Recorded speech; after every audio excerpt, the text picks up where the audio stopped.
Assalamualaikum warahmatullahi wabarakatuh. Kelompok kami akan mempresentasikan tentang implementasi algoritma Digicastra untuk optimasi rute kawasan GBK.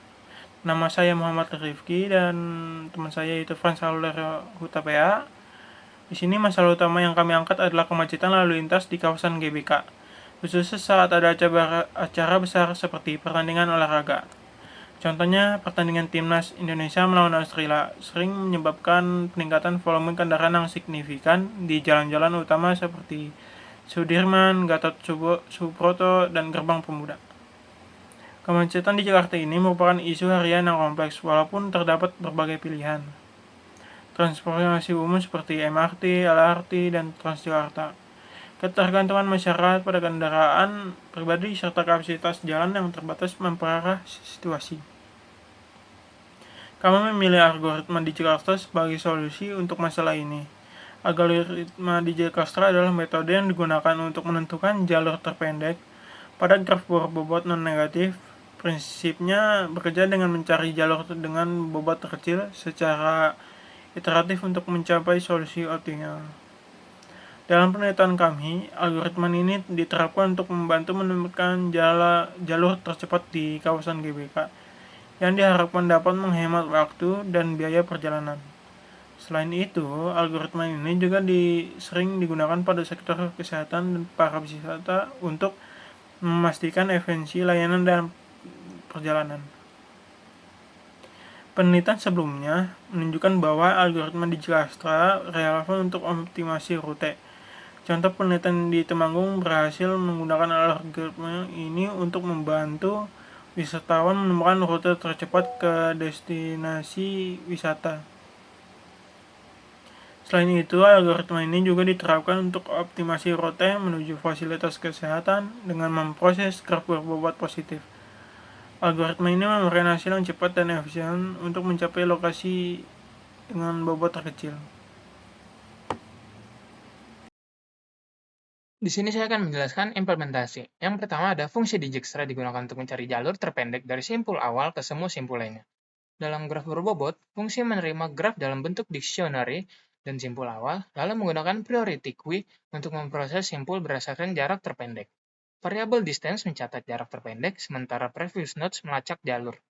Fungsi memperbarui jarak dan jalur jika outputnya adalah distance, jarak terpendek, dan previous nodes, jalur terpendek. Fungsi ini efisien dalam menyelesaikan masalah. Implementasi yang berikutnya ada representasi graf. Graf direpresentasikan sebagai dictionary di mana kunci key adalah nama simpul dan nilainya adalah daftar tuple, berisi tetangga simpul dan bobot jalur. Misalnya Sudirman, Gatot Subroto, Asia Afrika menunjukkan bahwa simpul Sudirmannya terhubung ke Gatot Subroto dengan bobot 4 dan ke Asia Afrikanya dengan bobot 6.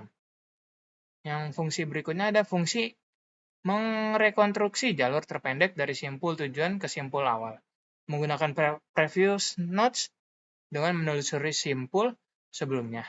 Fungsi membangun jalur dalam urutan terbalik, lalu membaliknya dengan reverse, outputnya adalah daftar jalur terpendek dari awal ke tujuan. Implementasi yang berikutnya ada network and matplotlib untuk memvisualisasikan graf berbobot. Graf ini dibuat dengan NXGraph, simpul, dan bobot ditambahkan dengan edge, dan tata letak diatur menggunakan Spring Layout. Graf digambar dengan NXDraw, menampilkan simpul, jalur, dan bobotnya menggunakan Draw Networks Edge Labels. Visualisasi ini menampilkan struktur graf dengan rute dan bobotnya. Kesimpulannya, algoritma Dijkstra terbukti efektif dalam menentukan rute tercepat dan alternatif untuk mengatasi kemacetan di kawasan GBK.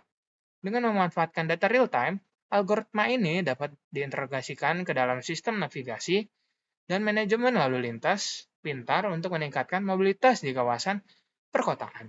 Penelitian lanjutan dapat dilakukan untuk menerapkan algoritma ini pada skala yang lebih besar seperti seluruh jaringan di Jakarta dengan integrasi data lalu lintas real-time dari sensor jalan guna untuk menciptakan sistem transportasi yang lebih dan efisien dan responsif. Sekian, terima kasih dari presentasi kami. Apabila ada kesalahan kata atau kekurangan kata, mohon dimaafkan. Terima kasih.